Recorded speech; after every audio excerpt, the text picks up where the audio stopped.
观众朋友、网友朋友，大家好，我是付贤少。由于美国拒绝向土耳其出售 F-35B 垂直短距起降舰载战斗机，因此呢，土耳其转而计划为其刚刚研发的安纳托鲁号两栖攻击舰配上攻击型无人机，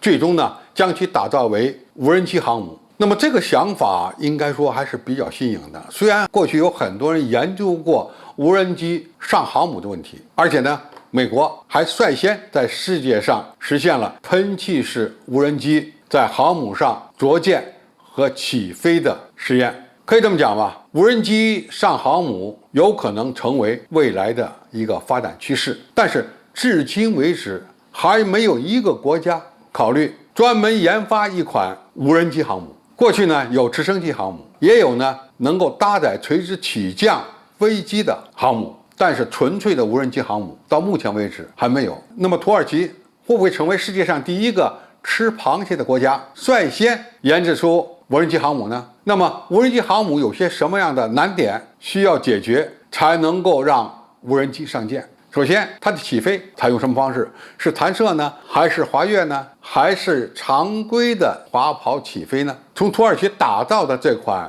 轻型航母的情况看，它采用的是滑跃的方式。那么未来无人机上舰也势必会采用滑跃起飞离舰的这种办法。无论是采用活塞的发动机为动力，还是采用喷气式发动机作为无人机动力，滑跃起飞应该说问题都不大，你只要不要滑歪了就行。那么关键是着舰，航母甲板的长度是有限的，那么如果是中大型的无人机要想在航空母舰上着舰，这个甲板长度往往就不够了。那么用什么办法来拦阻无人机呢？土耳其设计的这艘轻型航母可以说原来就没有考虑过拦阻着舰的方案，因为 F-35B 这款隐身的垂直短距起降战斗机根本不需要拦阻，它可以垂直降落在甲板上。那么现在如果你改成无人机航母的话，那么你势必要增设一套拦阻装置。那么现在用液压这种拦阻系统，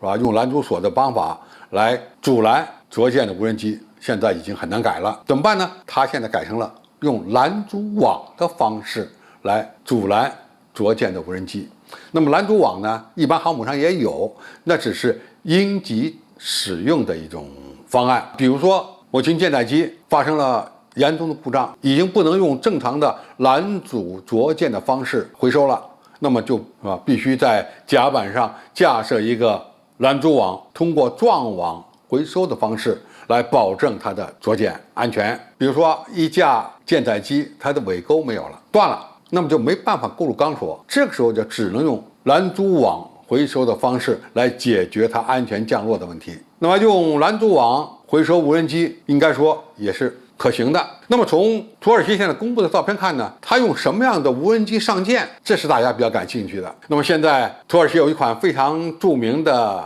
插打一体无人机叫 TB2 曾经在这个局部战争中使用过效果不错。那么第一个上舰的很可能是 TB2 或者是 TB2 的放大型。那么目前土耳其还在开发一款飞翼式的，或者是采用压式气动布局的飞翼式的隐身无人机。那么这款隐身无人机呢，它的动力装置采用的是涡扇发动机，那么这个起降难度就比较大了。那么它是否能够安全的在这款轻型航母上起飞降落，这个呢是存在着很大疑问的。而且土耳其是否有这样的技术来引导飞行速度比较高的喷气式无人机在高速航行的航母上安全的降落，这是一个很大的问题。因为光是引导系统的研发就很难，何况无论是航母甲板上还是无人机上都要配备一套非常先进的自动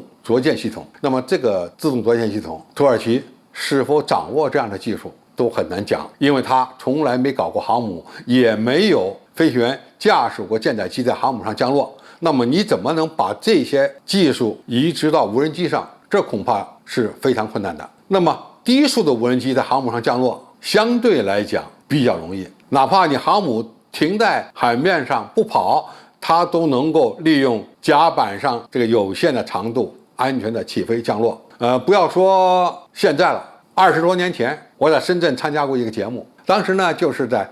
我们的这个深圳这个航母公园来介绍航空母舰。当时呢，他们在航母上呢还搞过一个表演，就是在航母周边搭设一些布景，来模拟航母舰载机的作战。那么模拟的舰载机是什么呢？就是他们做的无人机。这些无人机呢，在航母甲板上起飞降落，然后绕到设置的景区旁边，对这些目标发动模拟攻击。那么这些小型无人机，在不长的甲板上都可以起飞降落而且相当安全，不需要采用什么特殊的方式，比如说滑跃起飞啊、拦阻着舰啊，都可以做到。当然，个头大一点的活塞式飞机，它的滑跑距离有可能更长，但是也有其他的办法来保证缩短它的起降滑跑距离。从这个角度讲，采用活塞发动机作为动力的无人机，在轻型航母上的起飞降落不是大的问题。